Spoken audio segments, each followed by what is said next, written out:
வணக்கம்.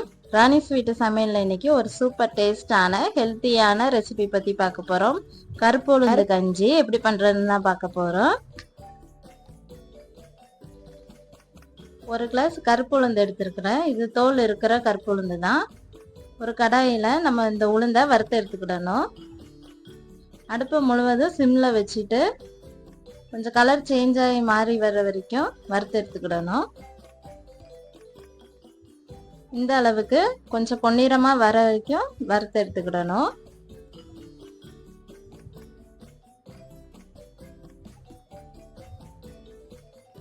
இதை ஒரு பிளேட்ல மாத்தி வச்சுக்கலாம்.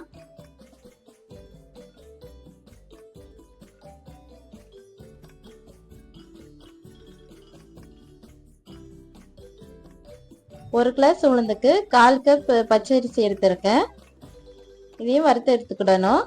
இது ரொம்ப வறுக்கணும்னு அவசியம் இல்லை, அரிசி பொரிஞ்சா போதும். இது கூடவே 4 ஏலக்காய் சேர்த்துருக்கேன்.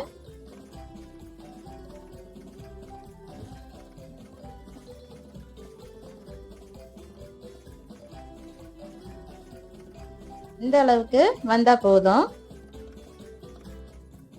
அரிசியை பிளேட்ல மாத்திட்டு அரிசியும் உளுந்தையும் நல்லா ஆற வைக்கணும்.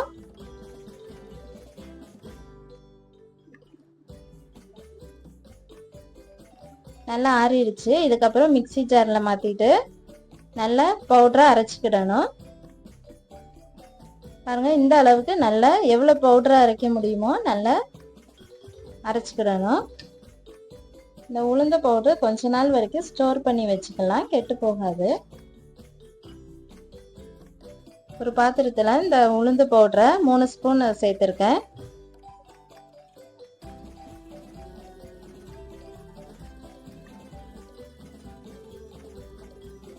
2 கப் தண்ணி சேர்த்து நல்லா கலந்து விட்டுக்கிடணும்.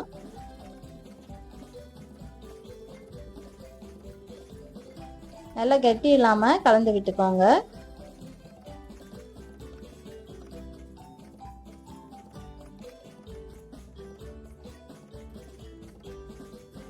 நான் மீதி இருக்க தண்ணியும் சேர்த்திருக்கேன். மொத்தமே 2 கப் அளவு போதும்.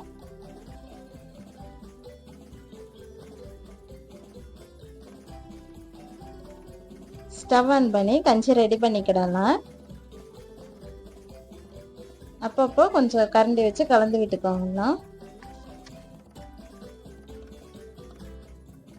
கஞ்சி ரெடி ஆயிட்டு இந்த அளவுக்கு கொஞ்சம் திக்கா வந்திருக்கு பாருங்க. இந்த அளவுக்கு வந்தா போதும். தேவையான அளவு இனிப்பு சேர்த்துக்கோங்க. நான் நாட்டு சர்க்கரை எடுத்துருக்கேன். கருப்பு டீ சேர்த்தா இன்னும் நல்லா இருக்கும். இனிப்பு சேர்த்துட்டு கலந்து விட்டுக்கிடணும். நம்ம சேர்த்த நாட்டு சர்க்கரை எல்லாம் கரைஞ்சி நல்லா ஒரு கொதி கொதிச்சுட்டு பாருங்க. இந்த அளவுக்கு போதும். ஸ்டவ்வை ஆஃப் பண்ணிடணும். ரொம்பவே டேஸ்டான ரொம்ப ஹெல்த்தியான ஒரு கஞ்சி. இந்த கஞ்சி பெரியவங்களும் சாப்பிடலாம், குழந்தைங்களும் சாப்பிடலாம். ரொம்பவே ஹெல்த்தி. இந்த ஒரு பவுலில் மாற்றிக்கிறேன். இந்த வீடியோ பிடிச்சிருந்தா லைக் பண்ணுங்கள், ஷேர் பண்ணுங்கள், கமெண்ட் பண்ணுங்கள், சப்ஸ்கிரைப் பண்ணுங்கள்.